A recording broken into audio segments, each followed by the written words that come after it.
Hey everybody, welcome back to another adventure with Nubby. How you guys doing? I'm doing pretty good. I got a little history lesson here.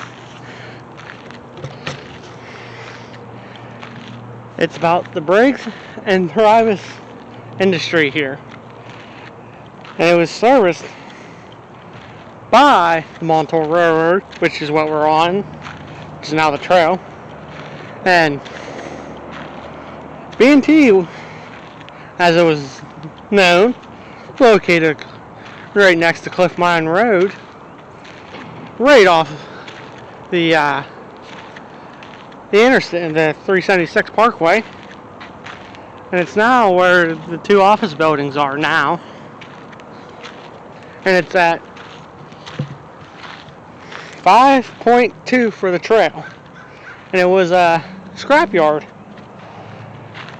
So the cars would come in, be repaired, rebuilt, or scrapped. And sometimes the steam locomotives were bought by B&T.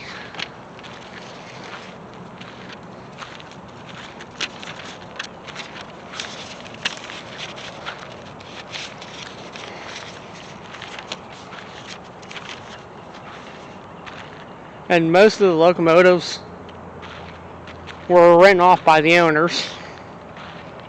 But after being rebuilt by the B&T, they were sold and returned to service on the railroad as extra power.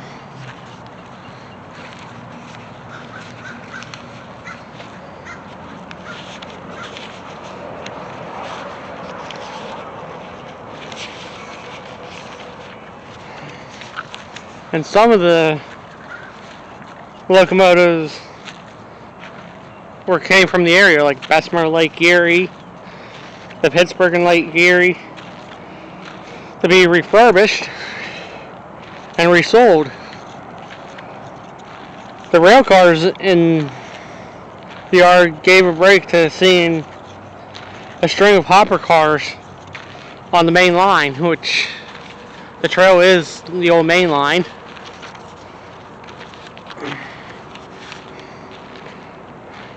And anything could have been seen here in the yard,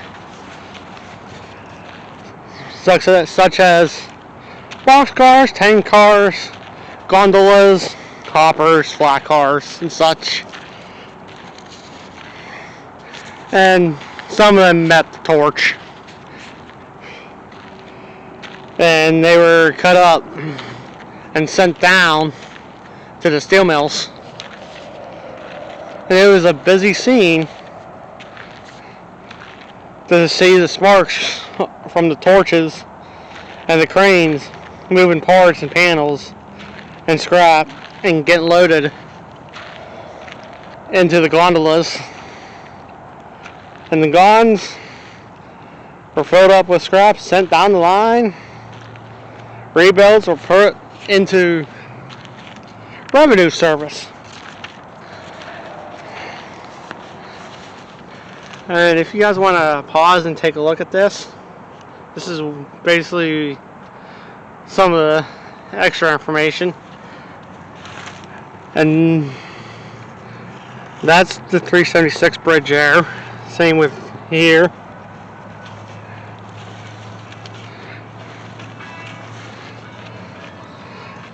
And a for sale sign. And when Montour finished up in the 80s, B&T didn't have a way to move the cars.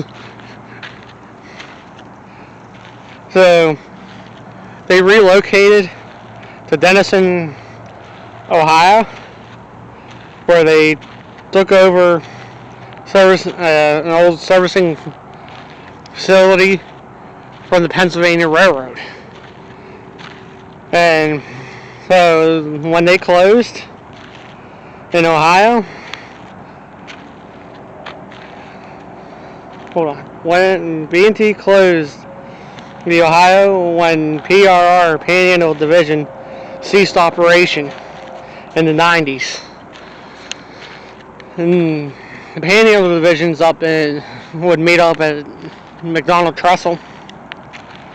And B&T purchased equipment from Montour in the 80s, such as X1 Mcclaren from Montour.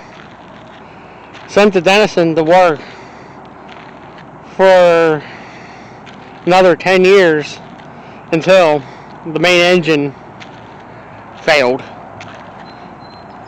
ending its life. And then X1 was a donation to the Montour Railroad Historical Society, and now it's home, kind of going under cosmetic restoration near the mile marker 30, and if I remember correctly, I think that's the number 4 mine.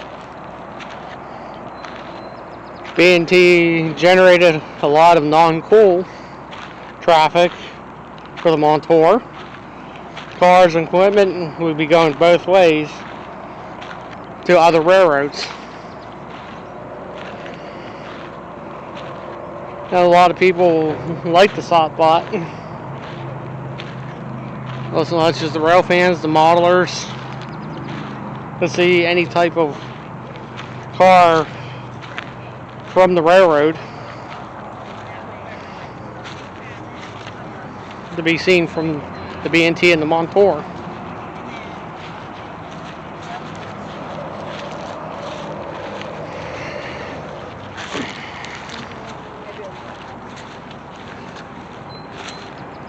And that's pretty much almost to the end of the information, but I'll walk down to the creek and finish it out, because this is pretty much would be the end, right where the shed and the trailer is.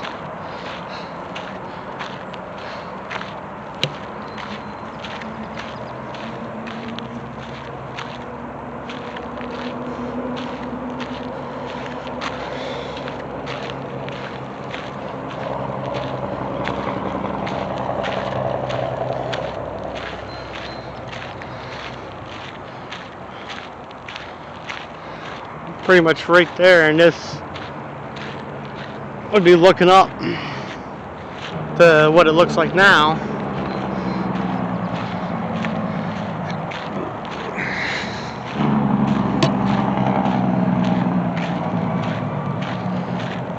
And if you guys enjoyed that look into the Briggs and Turivas industry along the Montour Railroad, you can give it a like, and comment if you want, and subscribe.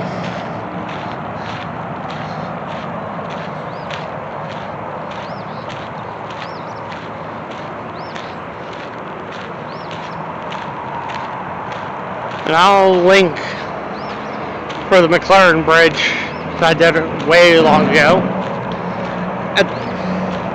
in the comments and at the end of the video, if you guys want to take a look at that one.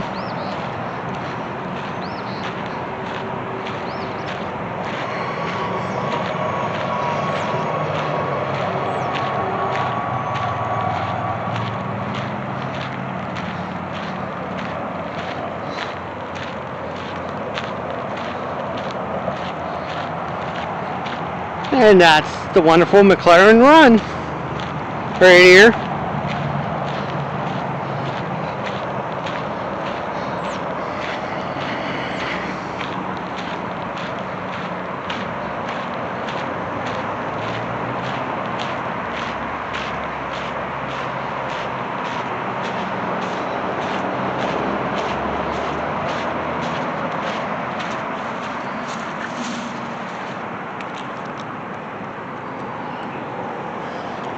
There's a view of Mcclaren dumping into Montour. And I'll catch you guys later. Have a wonderful day.